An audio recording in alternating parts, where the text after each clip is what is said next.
And what I'd like to do for you this morning is give you a brief overview of Project Aquarius and give you some specific details regarding the interaction that Dr. Dan Burish had with an extraterrestrial called JROD. And we've got some very quick announcements before we begin here. Number one, the information, drawings, and illustrations highlighted in this presentation originated from directly the testimony and direction of Dr. Dan Burish. So in other words, I didn't make this up. This comes directly from Dr. Dan Burish. He will be available after this presentation to address all your questions. And number two is a disclaimer. The drawings and computer-generated forensic composite illustrations shown in this presentation do not conform 100% to Dr. Dan and Marcy's testimony or descriptions and should be considered strictly as a visual aid specifically designed to give the general public an overall idea of what the S4 facility looked like. So in other words, I didn't get this 100% correct. There are some minor errors here and there in the renderings, but it's definitely sufficient to give all of us here today a good understanding and visual aid regarding what the S4 facility looked like. Now this is the breakdown of what we'll be talking about today. I'll give you a background of Dr. Dan Burish. We'll be discussing level 4-1. We'll be talking about walking the line. We'll describe what that actually means, what it pertains to. I'm going to give you a virtual blueprint floor-by-floor walkthrough of the 9 hangar bays and all the way through the facility. We'll consider the extraterrestrial and alien craft because there is a difference. We'll talk about the Roswell craft. We'll talk about the propulsion research laboratory at S4. We'll consider the catwalk, the files department, and the cafeteria. For level 4-2, we'll consider Project Sidekick, the weapons research and development, Alice in Wonderland Rabbit, this is a good historical note, Looking Glass Device, Stargate's ERBs or Einstein-Rosen bridges, the doctrine of convergent timeline paradox. Dropping down to level 4-3, we'll consider the MJ12 residential suites, the boardroom, the culture department, and analysis department. 4-4, we'll look at the weighing pads, the biocontainment labs, badge board, and decontamination procedure. And finally, on level 4-5, which is the lower floor of the facility, we'll consider the clean sphere, the scissor lift, the lighting, the iris aperture, the kick plates, airlock, and the test, which is the totally encapsulated suit. So that's the layout of what we'll be talking about today. So who is Dr. Dan Burish? He was the youngest person ever to be elected into the Los Angeles Microscopical Society. And in 1985, he received his bachelor degree in biological sciences, and in 1986, a bachelor degree in psychology. In 1987, Dan explored the feasibility of becoming a priest here at St. Patrick's School of Theology. However, that didn't quite work out, so we actually had to bypass that. Now, in 1989, it was Dr. Edward Teller who arranged for Dan to take classes at the University of New York, Stony Brook, and he earned his PhD there. So I ask this question to all of you. Where have we seen this gentleman before, Dr. Edward Teller? Where have we seen him come up in the stories of these type craft and vehicles before? It was none other than Dr. Teller who arranged for, allegedly, Bob Lazar to get his interview at EG&G at McCarran International Airport, and that's how he got his job at S4. So we have secondary independent confirmation that Dr. Edward Teller was involved. In 1991, he was employed at Desert Storm as a biowarfare expert. Now, in 1994, he received his Q clearance at S4, and he began working on something called Project Aquarius, and I will draw your attention here to the aircraft sectional chart that anyone can get at any local airport. This is something that's readily available. And if you look up here on the right-hand corner, you've got R-4808N. Ladies and gentlemen, this is the most highly guarded airspace, Dreamland airspace in America. This is the borderline here. You'll notice Groom Lake is right up here, so we can see it does exist. Approximately 12 miles south of Groom Lake, there's something called Papoose Lake or Area S4. And it's important to note that if you ever try to break into this airspace within the 4808N airspace Dreamland, 3 things immediately happen. Number 1, ATC at Dreamland, air traffic control, will not allow you clearance to enter into their airspace. Number 2, they will immediately, if you do not egress the area, they will immediately scramble an F-16 who will perform a particular maneuver where they'll fly perpendicular to your flight path at about 100 feet away from your aircraft, and then when you fly into his jet wash, it will either depart from controlled flight, or you might end up wrecking one of your wings or tearing one of your wings off. So that's the second thing.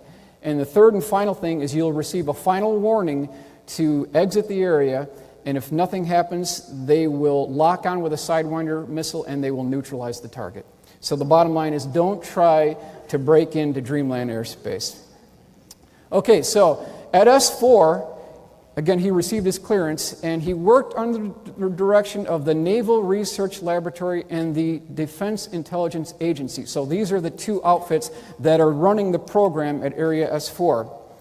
The EG&G terminal, 737-200, how do you get to Area S4? Well, it's the EG&G terminal, which is the gateway to Area 51 and S4. As you're flying on this airliner here, just before the hairpin turn into the landing approach on Groom Lake Runway, which is a 27,000-foot runway, it's the largest runway in the world, there's an ATC clearance called Pyramid. That is the clearance to land at Groom Lake. And what's interesting, a historical point from Dan Burrish indicated that on the trip on the 737-200 to Groom Lake, they played Neil Diamond's song Coming to America over and over and over again. So the question is, what is the encrypted symbolic message that they're playing on the airplane as you're going there? Well, under its original interpretation, that song talks about immigrants coming to America to make a better life for themselves. That makes a lot of sense. But under the direction of what happens at S4, it actually is talking about extraterrestrials coming to America, and specifically coming to S4. That was confirmed by Dan Burrish as the correct interpretation. Now, when you land at Groom Lake, how do you get to S4? It's 12 miles away. There's 3 ways. You can take a blue-colored Air Force bus. That's number 1. Number 2, you take a U.S. Army Black Hawk helicopter. The third and final option is a Russian Mi-24 Hind-D helicopter gunship. So those are the 3 options that you take to get to S4. Now we're flying, we've just landed, we're at the helicopter landing pad. We're now going to enter the facility for a virtual walkthrough. And you'll notice that there are some very interesting lines here on the tarmac. We have 2 parallel red lines, okay? And then there are 2 parallel blue lines. This is called walking the line. And you are told, according to Dan Burrish, and this is a very oppressive society, it's not a user-friendly area. It's not something that is a nice place to be at, because there's black guards with guns, and it's an oppressive society. You are told to follow the blue lines and do not breach the boundaries of the red lines, because if you do, ladies and gentlemen, they will shoot you. That's the level of security that we're talking about here. Now, we're entering the facility, and you'll see this swinging door to enter the facility. It turns out that that is actually incorrect, so we've made the correction. The actual door to get into the S4 facility is none other than a double sliding glass door with an indented receptacle, which is circular. You turn that to the right, that's how you get into the facility. Very similar to what you would see on your patio door. Now we've got the layout. We start at the top, it's 4-1. Second floor is 4-2. We've got 4-3, 4-4, and 4-5. We flip to the AutoCAD rendering to give you an idea of what that facility looks like. Keep in mind that anything below 4-1 is all underground. Now, Area S4, 4-1. This is the blueprint that I was able to put together under the direction of Dr. Dan Burrish. And if the first thing that happens when you walk in this facility, you enter that door, what you see is this long hallway here, very long hallway. It has the same type line configuration or stripes on the floor. To the left, you'll see a red line. You cannot go to the left. On the right, there's a blue line. You can get access to that. So we're walking up here. The first room to the left, ladies and gentlemen, is actually the avionics lab. Just beyond that is the propulsion systems lab. Over here we have a files department, and we have something called the briefing room. This is a very important room, the briefing room. Why? Because there's something called King Tuts, or training update tapes, and they have something called blue 3-ring DTIC binders, which is Defense Technical and Information Center binders. So I just submit, we've all heard this thing about Carl Sagan stating that extraordinary claims require extraordinary evidence. Well, here's where the evidence is. In this facility, they not only have the hardware, but they've got the tissue samples, they've got the motion picture film reels, they've got the high visual digital audio tapes. It's all here. This is what we're looking for. So, on the far western wall, on the interior of each of the 9 hangar bays, there is a 4-1 in red paint circled by a red circle. So that indicates that you are at Area S4, Floor 1. That's the significance there. The first hangar bay, which is right here, this is hangar bay number 1, was none other than Bob Lazar's sport model, or a P-45 sport model. Hangar bay number 2, we believe to be the exact same vehicle, or possibly an ARV, alien reproduction vehicle. Hangar bay 3, ladies and gentlemen, was the Roswell craft, which was covered by a tarp, so Dan didn't get to see the entire configuration, but it was the Roswell craft. Next we have, in the next hangar, which is number 4, is the P-52 Orion craft. The next hangar bay 5 was empty. Hangar bay 6 contained a man-made F-22 conversion, or sort of a dog and pony show of what was in hangar bay 3. So it was a man-made version of the Roswell craft.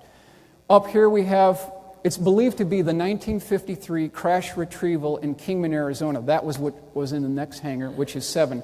Hangar bay 8 contained a black isosceles triangle that was nicknamed the licorice drop. Hangar bay 9, ladies and gentlemen, was empty. So that's the layout here. Up on the left-hand corner, I've got a very crude gymnasium lighting. That's the important thing to remember. When you're in this facility, it's not impeccable lighting on the first floor, so that's why we have that.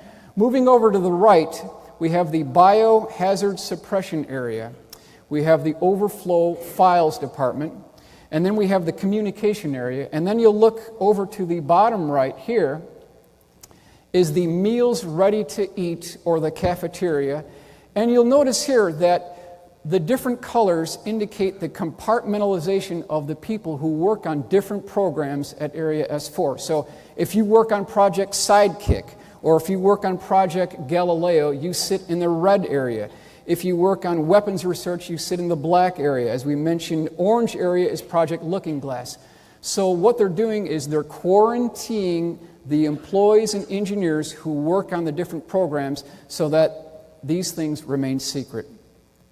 Okay, so this is a far look down of the main hallway. As soon as you walk in, you see that red stripe and the blue stripe on the right-hand side. We've got the avionics lab and the propulsion system labs on the immediate left-hand side. Now, right to the left, there is an I Want to Believe poster, confirmed by Dr. Dan Burish. Over to the right, there is a nurse there and a weighing pad. So all this talk about trying to smuggle things out of S4 so that we can prove all this is real, well, it's next to impossible. Why? Because they weigh you in the nude when you get there, and they weigh you in the nude when you get out. And if there's a discrepancy within ounces, it's over. So you've got to be very careful here. Now, 4-1, looking down through the catwalk to the left-hand side, this is the first hangar bay, is the 52-foot diameter Bob Lazar sport model. So we're looking down through the catwalk. Over here we have hangar bay 2, which again is believed to be the same craft or an alien reproduction vehicle. Hangar bay 3 is the P-24 Roswell craft. You'll notice the 4-1, we're at Area S4, Level 1.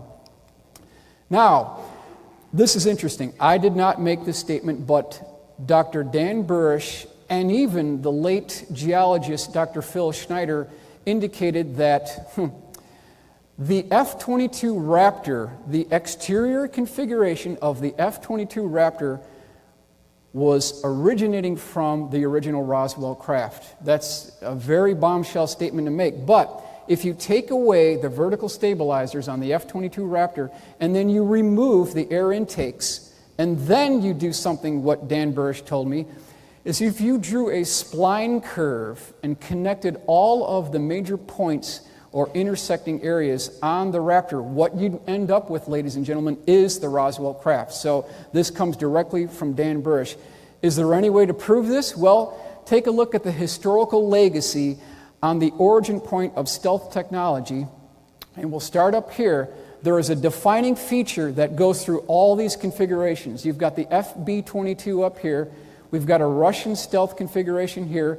Down here to the left, we've got a Northrop configuration. Just to the right of that, we've got the Testers Model Corporation, Rockford, Illinois, the F-19 configuration by Lockheed, and then we've got the configuration from the movie Stealth, which was released in 2005. All these configurations contain the same design model.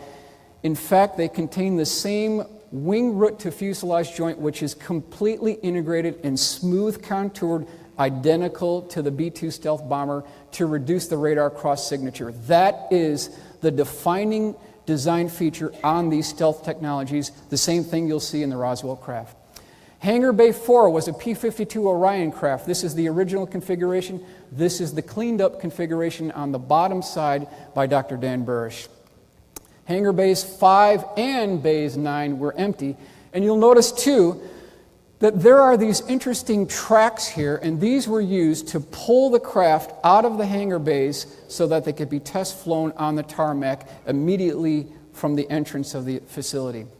Hangar Bay 6 was the man-made reproduction of the P-24 Roswell craft that was in Hangar Bay 6.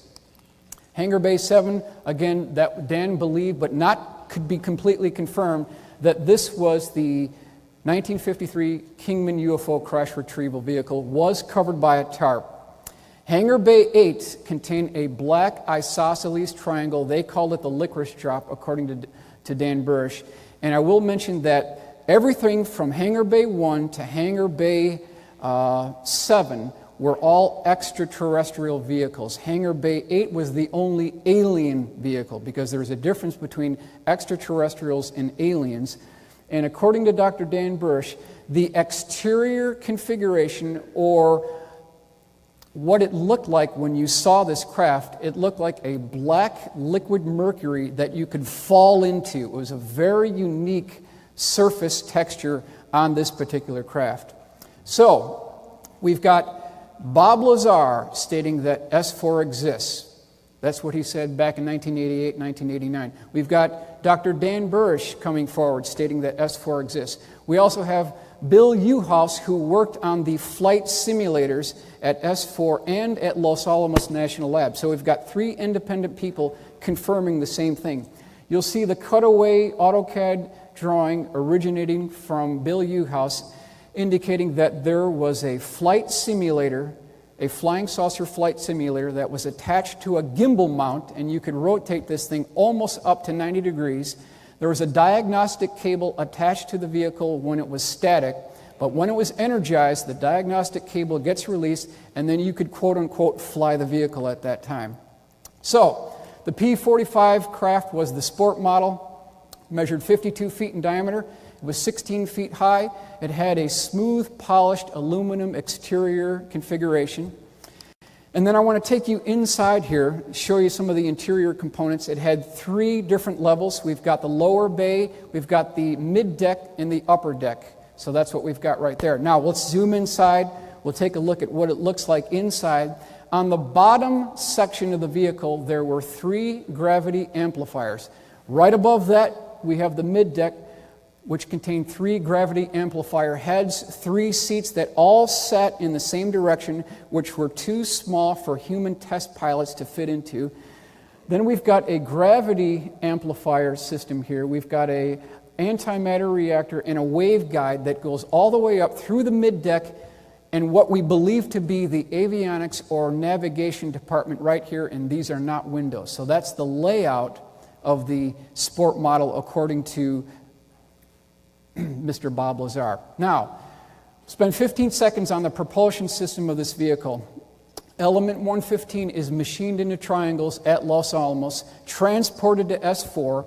It is loaded into the antimatter reactor, and then the target substance is bombarded with protons. And when a proton plugs into the nucleus of an atom of element 115, it bumps its atomic number up to element 116, which immediately decays and releases antimatter. That is the power source for the vehicle in a near 100% thermoelectric generator. So that's a breakdown of the propulsion system. Project Aquarius terminology. Let's talk about some terminology here. Project Galileo. Project Aquarius is nothing more than an umbrella term for everything having to do with mankind's interaction with extraterrestrials. Below that, there are about 5 different programs. The first one is Project Galileo. It dealt with the propulsion system of extraterrestrial and future terrestrial vehicles. So that was the first one. Second one under Project Aquarius was Project Sidekick. Relates to a weapons program. No further information is available from Dan Burish on that program. Project Looking Glass dealt with the physics of seeing the effects of an artificially produced gravity wave on time. The fourth project was a second-generation weapons program which originated with Project Sidekick, no program name provided. The fifth program dealt with a series of biological defense operations which Dan served in the capacity of senior scientist. So those are the programs that fell under Project Aquarius. So how did the JROD craft, or what was termed the Kingman 1953 UFO crash retrieval, how did it get to S4? Ladies and gentlemen, it got there by a 40-ton, what's called a dragon wagon tank hauler. That's how they got it there to the facility. Now, in 1953, according to Dr. Dan Burish, there was a UFO crash retrieval at Kingman, Arizona. There were 3 bodies recovered. 1 died on impact. He was still contained to his biocontainment device. The other one went to Los Alamos, and the third and final one went to Area 51 S4. That's the JROD that Dan Burish worked with. Now, in 1954, according to Dan Burish, there was a meeting between President Dwight D. Eisenhower and representatives of the P-52 Orions, and a treaty was signed. A copy of that treaty was kept at Area S4, Level 4-1, and they also gave President Eisenhower something called the Orion Cube, which we'll talk about as well. What is the Orion Cube? It was also known as the Yellow Book. It has nothing to do with phone numbers, okay? What it is it's a 8 by 8 inch square cube, and it's a quantum viewing device that you could, once it's accessed, you could look at the probabilities of future events. There was protocols that had to be followed in order to activate this. And at one time, it's believed that this cube was stored at level 4-1. Later, it was moved to the Scottish Rite Masonic Temple just outside Washington, D.C. From that point further, we don't know where it is. So that's the lineage of the Orion Cube. Now, interesting to note that there are 3 events that took place in 1947. Is there a coincidence? I don't think there is. We've got the Roswell crash on July 2nd, 1947. Then we've got the formation of the CIA in 1947 and the formation of the Independent Air Force also in 1947. 3 events happening at the same time. In 1952, it was the National Security Agency who, according to the CIA, had improper intelligence, so partial majestic control of Project Aquarius was handed over to the, quote, new boys on the block because they came after the Central Intelligence Agency. So there was this animosity that continues today between the Central Intelligence Agency and the National Security Agency. Now, moving down to 4-2, we've got the SolidWorks rendering and also the AutoCAD rendering of 4-2.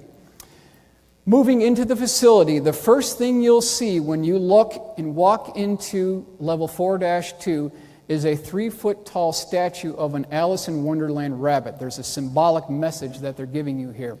There's a primary looking glass device, and then on either side of that primary looking glass device, ladies and gentlemen, there are 2 secondary ERBs or Einstein-Rosen bridges. Up on the left, I've got a graphic of what we have termed the galactic positioning codes, because when you access a Stargate at the S4 facility, you don't need to have a galactic positioning code on your arm or flip book, because all that data is inside the control room. But when you go outside S4, you do need to get this positioning code data so that you know where you're going. Here we've got the jump pads at 4-2. And then down here, we've got the Project Sidekick storage facility. There's also one just below that. To the right, we've got weapons research and development. I've got a blown-up view of the looking glass device here. We're going to consider something called the doctrine of convergent timeline paradox. And then we're also going to consider, how did the U.S. government get the technology to access naturally occurring stargates throughout the world? It has to do with the Sumerian cylinder seals that were recovered in Baghdad years ago. Now, this is a SolidWorks rendering of the looking glass device. You'll notice that there's this toroid or donut ring-shaped device. And inside this, we have multiple permanent electromagnets. And this is consistent with 6 electromagnetic fields that form above this device. There is a up and down actuating rotating cylinder, so it's a height adjustable rotating cylinder which is attached to a 3-axis gimbal system. That's the general layout of the looking glass device. Now, what does this thing do? Well, it can actually warp the fabric of space-time both forwards and back, and you can actually see the probabilities of future events. That's the primary function. However, there's a secret to the looking glass device, which Dan Burrish has told us.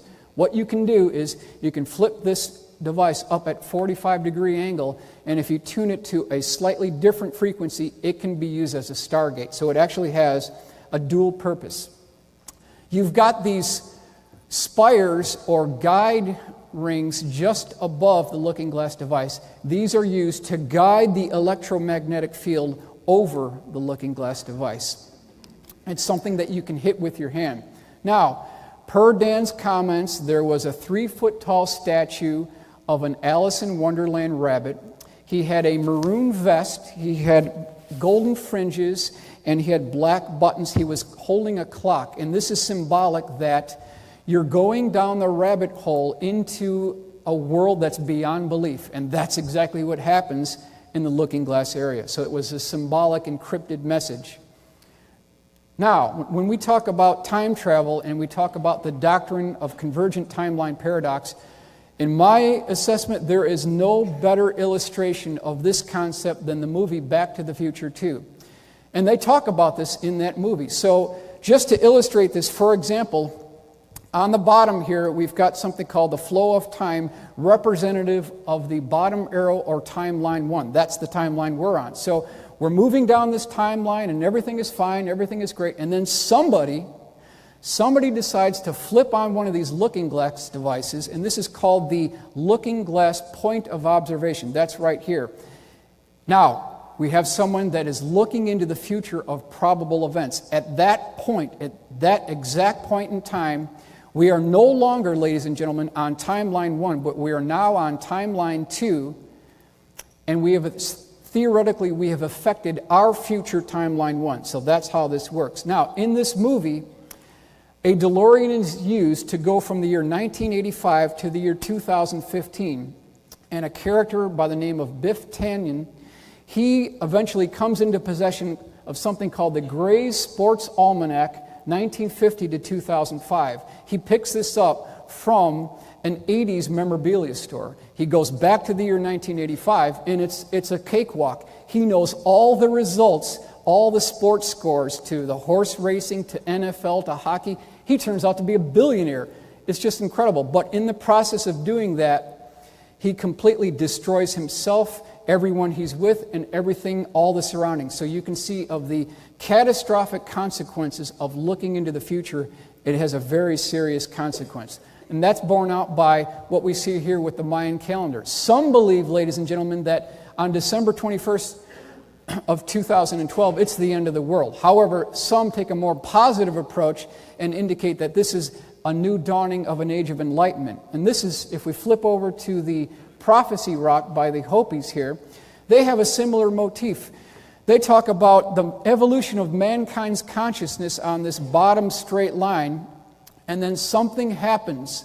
An event takes place where we go off into chaos, and that's what you see with this squiggly line. So again, it's very destructive in some cases to try to predict future events. It can have catastrophic consequences.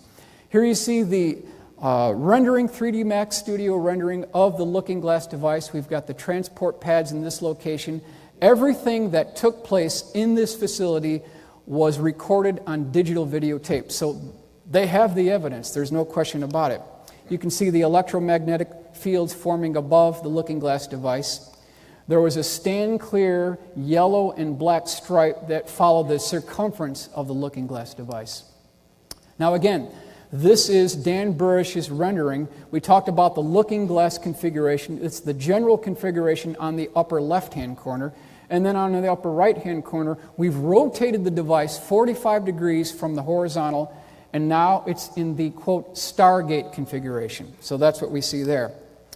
The flip book, this was something that engineers wore on their arms, and it was kind of a GPS code book, because you have to know where you are and where you're going when you operate or access one of these Stargates. Now, some of you may have seen the movie Stargate. The actual Stargate looks nothing like what you see in the movies. The only thing that is consistent is this metal catwalk that gets you into the actual Stargate. That's the only similarity in the entire operation. Level S4, level 3. We're moving on to level 3. This is the SolidWorks rendering. Below, we have the AutoCAD rendering. Now, there are at least 3 primary areas to 4-3. You'll notice that there are 3 distinct segments here. Each has 4 residential suites. Ladies and gentlemen, this is the Majestic 12 residential suites. That's where they stay when they get to S4. It consists of a very simple 1-bedroom apartment with a sunken living area. There's a tile walkway to enter the facility. There's a single TV. There's 1 single bathroom. So that's the S4 Majestic 12 residential suite. You'll also know that we've got the culture department, we've got the analysis department just to the right and below the culture department. Up here on the right, we've got the call-outs, the leader call-outs. We've got slider trays, we've got pressure incubators. And when I was going through this, it really dawned on me that there's a lot of attention to detail here, and it was my assessment that this was coming from a man who had practical application experience in working in this environment. I mean, it just seemed to me that you couldn't make this up. There was a lot of detail here. It really seemed that this was someone who could speak from experience that was actually working in the facility. Now, level 4-4, that's where we're moving on to now. A number of primary areas here. We have the badge board. This is a blow-up of the badge board on 4-4. We've got a meeting room or a board room in that facility. There are multiple biocontainment labs in level 4-4, and we'll zoom in and blow up that area right here. These are the decontamination areas, and Dan Burrish's desk at S4, level 4-4, was right in this facility right here. So again, the level of attention to detail, to me, was just astounding. Really seemed like someone who was actually working there. Now, some of you may have seen this before. This is Dan Burrish's security badge at S4. We've got MADGE here, that's short for Majestic. That was the program that was operated under Truman in 1947. And then we've got these diagonally striped blue and darker blue running along the upper left-hand corner. This is the same configuration that Bob Lazar talked about as well. So again, we've got secondary independent confirmation that there was a security badge that actually looked like that. His badge number was H6196MAJ. Level 4-5, very important floor. This is the clean sphere floor. And you'll notice that there is an iris. This iris can move out for the clean sphere floor. You've got these orange cables going across the clean sphere, and they are to suspend the, quote, beehive lights. There was a boardroom on the right side, one boardroom on the left side, and then we've got the actuation of the actual clean sphere floor. So what does this thing actually look like? Before you get into the clean sphere, there's multiple protocols that have to be followed. This is the entire layout of the protocols. The 4-5 gantry vehicle and overview of clean sphere entry protocol. So you've got the totally encapsulated suit that you have to contend with. You have to have a positive pressure environment in that suit, and the umbilical cords that take place at this stage are integrated into the clean sphere. Now, detail views. We've got the PINS device. What did Dan Burish do when he got there? He worked with this PINS device, which is the pressure-induced needle system. He carried a briefcase with him when he got into the airlock, which gained access to the clean sphere. Down here I've got the representation of the 40-ton Dragon Wagon tank hauler. Shows you how they got the craft to the facility. And this is a rendering of the airlock here. This is a layout of what the 4-5 facility looks like. So picture in your mind's eye a large square building, somewhat similar to what we have here, and on all four corners you'll have this fillet radius. So the corners aren't sharp, but they're blended really nicely. And then on the lower floor you've got something called a scissor lift. It's the same type of scissor lift you see in manufacturing, in construction sites. And just above that, of course, we've got a hydraulically actuated scissor lift. There's a floor with a large circular cutout with something called the clean sphere. And the clean sphere, ladies and gentlemen, is not a complete sphere. It's like an orange cut in half, so it's strictly a half of a sphere. That's what we'll be considering here. Here you see the SolidWorks rendering of the clean sphere device, and then the scissor lift, almost identical to what you would see at your local airport, with these concession trucks that bring this box up to the 747 cargo bay and then bring in the meals. That's the same type configuration that you would see at the bottom of 4-5. Here's the rendering of what the clean sphere actually looked like. It was 52 feet across. The plexiglass clear bubble was 2 inches thick. Think about the manufacturing that had to take place to get that there. Just an incredible level of engineering. Impeccable lighting was located on 4-5, which is different than level 4-1. There were 7 indented windows, or Majestic 12 observation gallery windows. They measured 2.5 feet wide, 4.5 feet tall. So there were 7 of those so that you could look down inside the clean sphere as you're taking tissue samples from the JROD. That's what we see here. Now we've got something called the beehive lights. These beehive lights could actually move along trapeze cables. They could be lowered and raised through a telescopic device, and these were actually designed and built by JRODs and the S4 engineers. Just an impeccable level of lighting on 4-5. Why is that needed?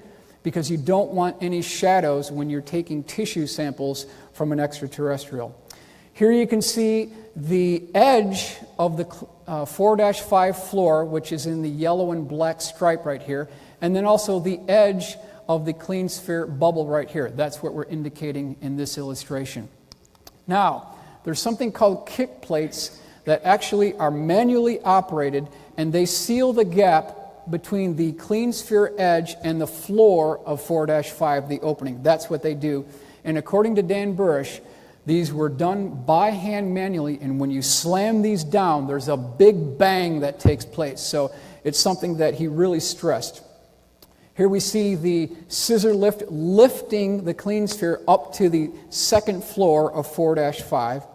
And then you can see again the hydraulically actuated scissor lift. Now, we're talking about the TESS, or totally enclosed suit.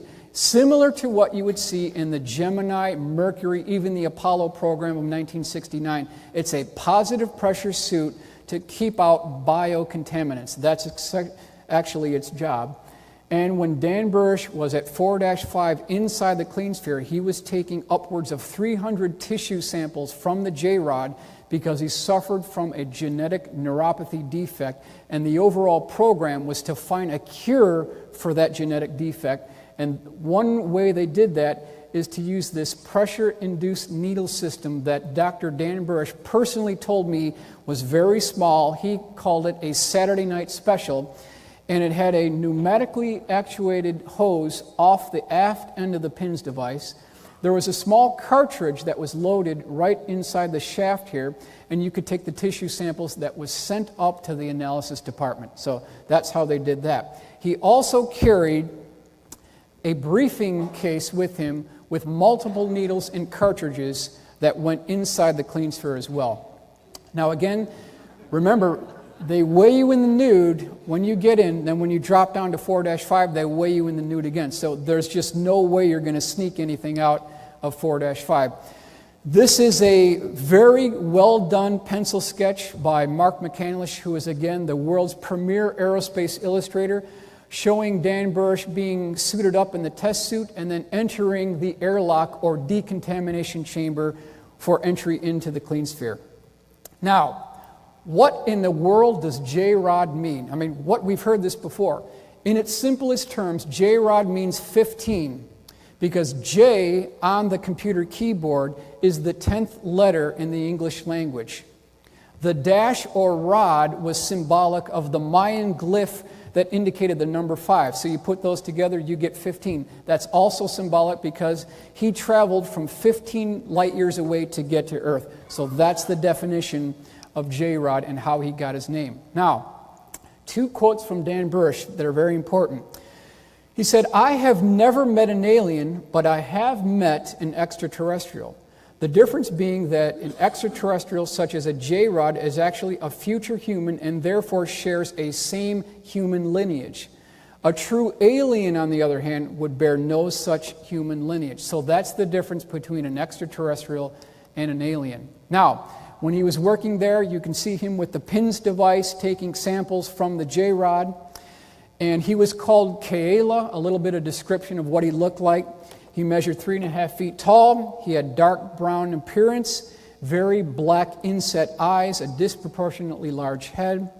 He had a small nose, long arms, and no teeth.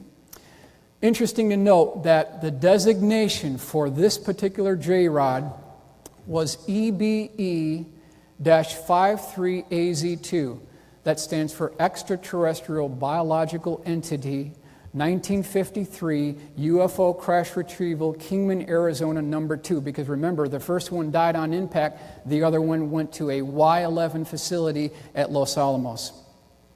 Now, during one of these tissue sample sessions, remember, you have to follow a certain protocol to approach this JROD. You have to raise up your right hand, the JROD raises his right hand, and then you take multiple bride steps together, and then you meet in the center.